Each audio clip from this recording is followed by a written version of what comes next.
Hello नमस्कार, मैं doctor Rajneesh Kumar आप सभी का एक बार फिर से हार्दिक स्वागत करता हूं। आज के वीडियो लेक्चर में हम चर्चा करेंगे यूजीसी नेट हिंदी यूनिट 10 के अंतर्गत पार्ट 5 के ऊपर, जो कि आज का आखिरी लेक्चर होगा यूनिट 10 से संबंधित। इस तरीके से हम यूनिट 10 पर पूरी तरीके से अध्ययन कर चुके रहेंगे। तो चलते हम देखते हैं, पहले क्वेश्चन पर बात करते हैं। पहला प्रश्न है कि संस्कृति के 4 अध्याय का प्रकाशन हुआ था। तो जैसे ही मैंने संस्कृति के 4 अध्याय का नाम लिया, आपके दिमाग में तुरंत इसके लेखक का नाम आ गया होगा। और सवाल यहाँ पर पूछा जा रहा है कि संस्कृति के 4 अध्याय का प्रकाशन हुआ था 1955 में, 1956 में, 1957 में, 1958 में। तो विकल्पों के आधार पर इसका जो सही जवाब है, ऑप्शन बी इसका सही जवाब है। 1956 में संस्कृति के 4 अध्याय नामक पुस्तक का प्रकाशन हुआ था। अगला प्रश्न है, संस्कृति के 4 अध्याय को पूर्ण करने में दिनकर जी को कितने वर्ष लग गए थे? यानी कि इस प्रश्न के माध्यम से आपको यह भी पता चल गया कि संस्कृति के 4 अध्याय के लेखक हैं रामधारी सिंह दिनकर। लेकिन यहाँ पर सवाल पूछा जा रहा है कि इस पुस्तक को लिखने में लेखक को कितने वर्ष लग गए थे। आमतौर पर बदलते हुए पैटर्न में इस तरीके से सवाल पूछे जा रहे हैं कि फलाकृति को कंप्लीट होने में कितना वर्ष लगा था। तो उसी पर आधारित है ये प्रश्न। ऑप्शन दिया गया है 4 वर्ष, 5 वर्ष, 6 वर्ष, 7 वर्ष। तो आप देख रहे हैं कि वर्षों की संख्या लगातार क्रमशः दी गई है। यहाँ पर विकल्प के अनुसार इसका जो सही जवाब है ऑप्शन बी है कि कुल 5 वर्ष लगे थे। जब आप संस्कृति के 4 अध्याय की भूमिका को पढ़ेंगे तो उसमें रामधारी सिंह दिनकर ने इस चीज को इंडिकेट किया है कि इसको कंप्लीट करने में लगभग 5 वर्ष लग गए थे।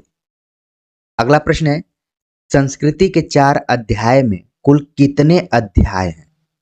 तो प्रश्न में ही इसका आंसर छिपा हुआ है, लेकिन कई बार विद्यार्थी जब परीक्षा हॉल में रहते हैं तो उनके दिमाग में बहुत सारी चीजें चलती रहती हैं और ध्यान नहीं देते हैं। उसी को ध्यान में रखते हुए यहाँ पर सवाल पूछा गया कि हो सकता है कि इस तरीके से भी सवाल आ जाए कि संस्कृति के 4 अध्याय में कुल कितने अध्याय हैं। यह सवाल कुछ वैसे ही है जैसे अष्टाध्यायी का नाम आपने सुना होगा, और अगर आपने सुना है तो इसके लेखक का नाम जरूर आप कमेंट्स बॉक्स में कमेंट कीजिए। अष्टाध्यायी की तरह ही संस्कृति के 4 अध्याय, यानी कि अष्टाध्यायी भी 8 भागों में, 8 अध्यायों में, उसी तरीके से संस्कृति के 4 अध्याय भी कुल 4 अध्यायों में ही है। ऑप्शन दिया गया था 4, 5, 6, 7। तो अगर आपका दिमाग उस दिन काम नहीं करेगा तो मे भी आप दूसरा भी रंग सकते हैं, लेकिन यहाँ पर इसका सही जवाब है ऑप्शन ए, कुल 4 अध्यायों में विभाजित है। अगला प्रश्न है कि संस्कृति के 4 अध्याय के किस अध्याय में भक्ति आंदोलन और इस्लाम की चर्चा की गई?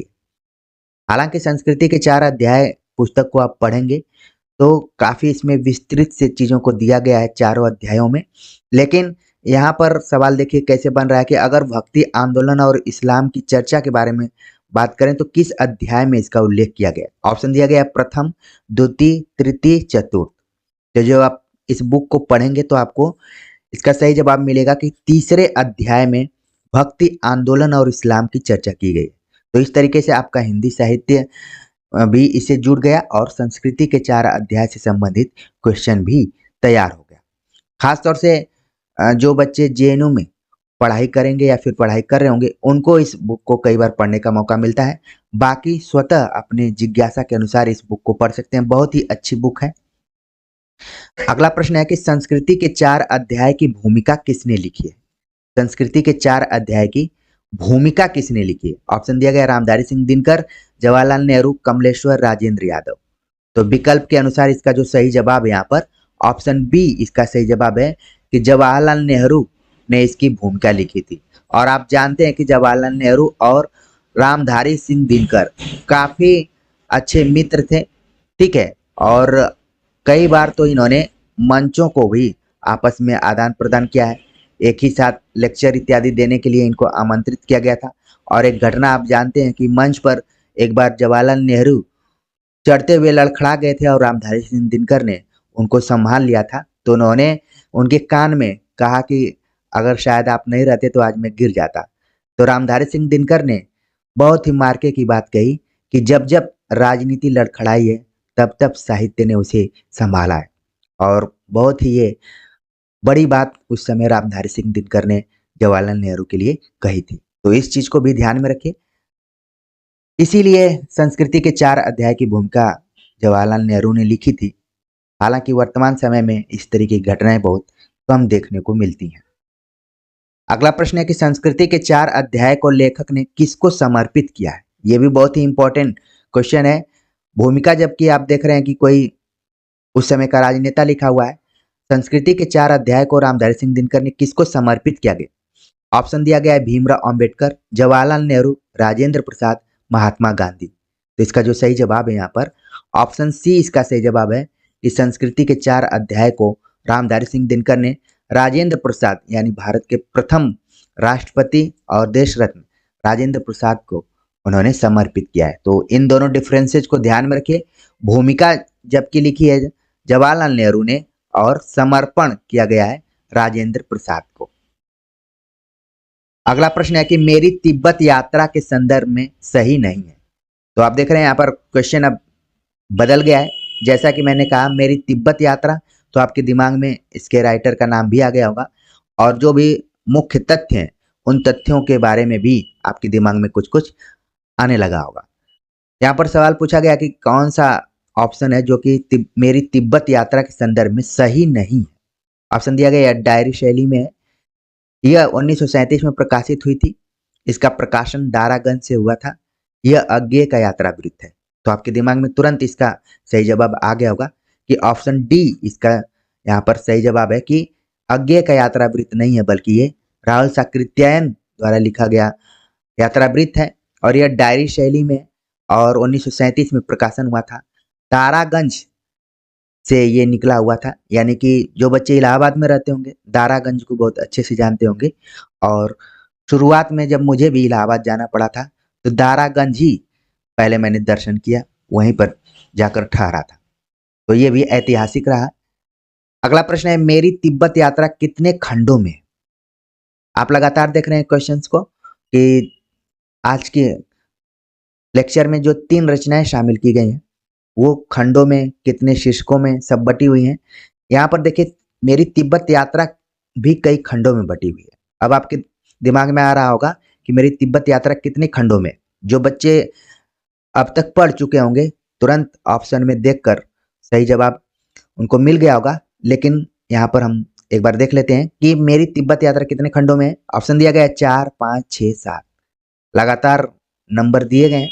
तो इसका जो सही जवाब है यहाँ पर बिल्कुल आप लोगों के दिमाग में इसका सही जवाब आ रहा है कि ऑप्शन बी इसका सही जवाब है। कुल 5 खंडों में ये विभक्त है मेरी तिब्बत यात्रा, जो कि राहुल साकृत्यायन की रचना है। अगला प्रश्न है कि मेरी तिब्बत यात्रा के कुछ खंड निम्नलिखित में से किस पत्रिका में प्रकाशित हुए थे। ऑप्शन दिया गया हंस, सरस्वती, माधुरी, आलोचना। 4 पत्रिकाओं का नाम दिया गया है। उन पत्रिकाओं के आधार पर हमें बताना है कि किस पत्रिका में ये प्रकाशित हुए थे। आपके दिमाग में बिल्कुल इसका सही जवाब आ रहा है। ऑप्शन बी इसका सही जवाब है। सरस्वती नामक पत्रिका में शुरुआत के कुछ खंड इसमें प्रकाशित हुए थे। तो इसको ध्यान में रखिए परीक्षा के दृष्टिकोण से। अगला प्रश्न है मेरी तिब्बत यात्रा के लेखक अक्सर किसको पत्र लिखा करते हैं। आप जब मेरी तिब्बत यात्रा पुस्तक पढ़ेंगे तो उसमें लेखक यानी राहुल साकृत्यायन ने एक व्यक्ति को खास तौर से पत्र लिखकर वहां के बारे में बताते रहते हैं। ऑप्शन दिया गया है नागार्जुन, अज्ञेय, आनंद, निराला। 4 लोगों का नाम दिया गया है। इसका सही जवाब है कि आनंद नामक पात्र को बार बार पत्र लिखकर बताते हैं कि यहाँ पर ये चीज मैंने देखा, वो चीज देखा, इस टाइप से। अगला प्रश्न है अरे यायावर रहेगा याद का प्रकाशन वर्ष है। ऑप्शन दिया गया है 1950, 1951, 1952, 1953।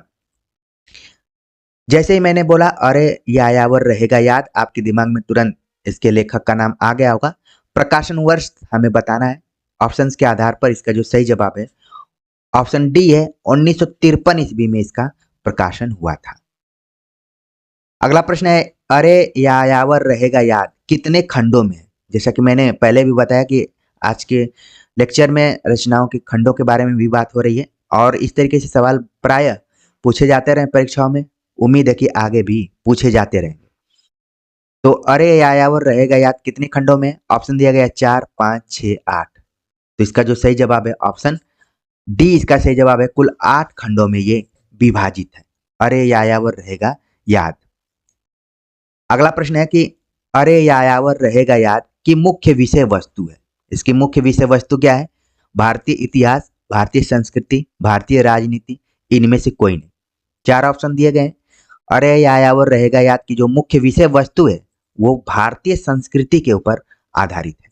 ठीक है, तो इसमें आप देखेंगे कि कुछ पूर्वोत्तर राज्यों की चर्चा की गई है, पंजाब, यहाँ तक कि तमिलनाडु इत्यादि की भी चर्चा की गई है इसमें। अगला प्रश्न है अरे यायावर रहेगा याद के संदर्भ में सुमेलित है। ऑप्शन दिया गया शिव सागर, हिव सागर, रोहतांग मौत की घाटी, खुलदाबाद स्वर्ग की बस्ती, उपयुक्त सभी। जब आप इस बुक को पढ़ेंगे तो इसमें अज्ञे ने कई जगह उल्लेख किया है कि शिव सागर को कुछ लोग हिव सागर कहा करते थे, रोहतांग का जो अर्थ है मौत की घाटी है, खुलदाबाद को स्वर्ग की बस्ती कहा जाता है। इस तरीके से ऑप्शन डी इसका सही जवाब है कि उपयुक्त सभी क्या है? सुमेलित है। और मेरी कोशिश थी कि आप इन तीनों चीज़ों के बारे में जानकारी हासिल कर सकें जिससे कि आपकी परीक्षाओं के दृष्टिकोण से तथ्यों से आपका परिचय हो पाए। अगला प्रश्न है सुमेलित नहीं है। कौन सा ऑप्शन है जो कि सुमेलित नहीं है? ऑप्शन दिया गया संस्कृति के 4 अध्याय रामधारी सिंह दिनकर, मेरी तिब्बत यात्रा राहुल साकृत्यायन, अरे यायावर रहेगा याद हरिवंश राय बच्चन, एक साहित्य की डायरी मुक्तिबोध। तो आपके दिमाग में तुरंत इसका सही जवाब आ गया होगा कि ऑप्शन डी इसका जवाब है कि सुमेलित नहीं है। अरे यायावर रहेगा याद वो है अज्ञे द्वारा। हालांकि हरिवंश राय बच्चन की भी एक रचना है जिसमें याद शब्द लगा हुआ है। ठीक है, तो इसीलिए इसको हमने सवाल के तौर पर पूछ लिया है। तो आप अंतर को ध्यान में रख लिए होंगे। सही जवाब हो गया इसका ऑप्शन सी। ठीक है, तो इस तरीके से हमने कुल 15 सवालों पर चर्चा की और कोशिश की कि यूनिट 10 के अंतर्गत जितनी भी रचनाएं लगी हैं सब पर बात कर लिया जाए। ऑब्जेक्टिव तौर पर, सब्जेक्टिव तौर पर हमने अलग अलग वीडियोज में चर्चा की है। उम्मीद है कि आप समय निकालकर उनको देख रहे होंगे और आप सभी को अच्छा लग रहा होगा। आपकी तैयारी के दृष्टिकोण से आपका आत्मविश्वास और मनोबल दोनों बढ़ रहा होगा। तो लगातार इस चैनल से जुड़े रहिए और अपने मंजिल को आप प्राप्त करिए। तो इन्हीं बातों के साथ आज के लिए बस इतना ही। मिलते हैं एक नए लेक्चर और टॉपिक के साथ। तब तक के लिए नमस्कार।